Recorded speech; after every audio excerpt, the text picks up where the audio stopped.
મંગળવાર 31 માર્ચ 2026 ઉપલી મેળીનું મનન. એકબીજાને પ્રેમ કરો. બાઇબલ વાંચન કોરિન્થીયોને પહેલો પત્ર 13મો અધ્યાય 1-7 કલમ વાંચીશું.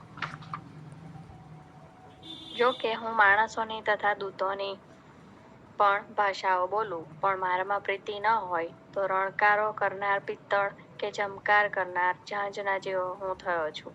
જો કે મને પ્રબોધ કરવાનું દાન હોય અને હું સર્વ મર્મો તથા સર્વ વિદ્યા જાણતો હોઉં, અને જો હું પર્વતોને પણ ખસેડી શકું એવો મને પૂરો વિશ્વાસ હોય, પણ મારામાં પ્રીતિ ન હોય તો હું કંઈ નથી.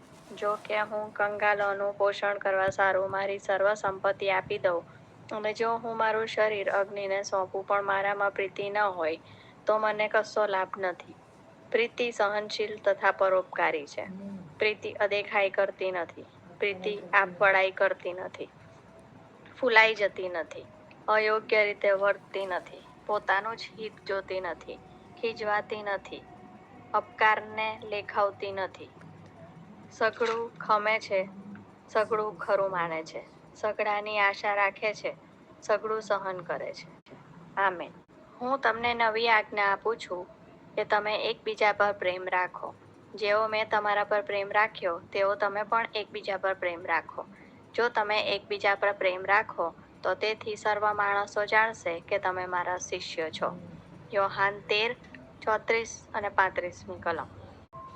મારા ખ્રિસ્તી સેવા કાર્યમાં વિક્ષેપ પડ્યો હોવા છતાં મારા સેવા કાળ દરમિયાન મેં ઈશ્વરમાં મારા વિશ્વાસ માટે ખ્રિસ્તી મંડળી સાથે ઘણો સંઘર્ષ કર્યો છે.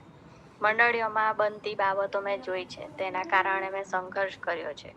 મારી સેવા દરમિયાન હું જે ચર્ચમાં સેવા આપતો હતો તેમાંથી ઘણા લોકોને મેં દૂર થતા જોયા છે, કારણ કે તેઓ ચોક્કસ ધોરણ પ્રમાણેનું જીવન જીવતા ન હતા. મને હંમેશા એવું લાગતું હતું કે આ મંડળીઓમાં કોઈક બાબત ખૂટે છે. મને એ બાબત ગમે છે કે ઈસુએ ક્યારેય એવી ઈચ્છા રાખી નથી કે લોકો પહેલા સંપૂર્ણ બને, કે તેઓ નિયમ ધોરણ સુધી પહોંચે અને પછી તેમને અનુસરે. તેમના બદલે લોકો જ્યાં હતા ત્યાં જ ઈસુએ તેઓને મળ્યા. તેઓ હજુ પણ લોકોને તેઓ જ્યાં છે ત્યાં જ મળે છે. આપણે જેવા છીએ તેવા ઈસુ આપણને પ્રેમ કરે છે અને આપણો સ્વીકાર કરે છે, અને આપણે ના માંગીએ છતાં પણ આપણને માફી આપે છે.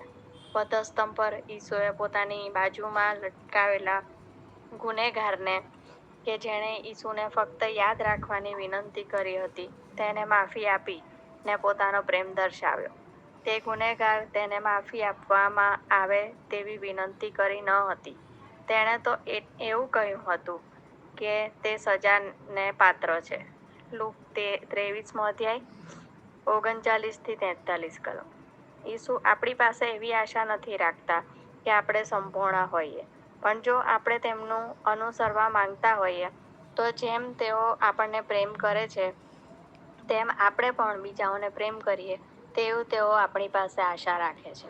આજનો સુવિચાર: જેમ ઈસુ મને પ્રેમ કરે છે તેમ હું સાચા હૃદયથી બીજાઓને પ્રેમ કરીશ. મધ્યસ્થી: હું જે કોઈને મળું તેમને ઈશ્વરનો પ્રેમ દર્શાવી શકું. પ્રાર્થના. સર્વશક્તિમાન ઈશ્વર, તમારા પુત્રની ભેટ માટે અને તમારા બિનશરતી પ્રેમના માટે આભાર.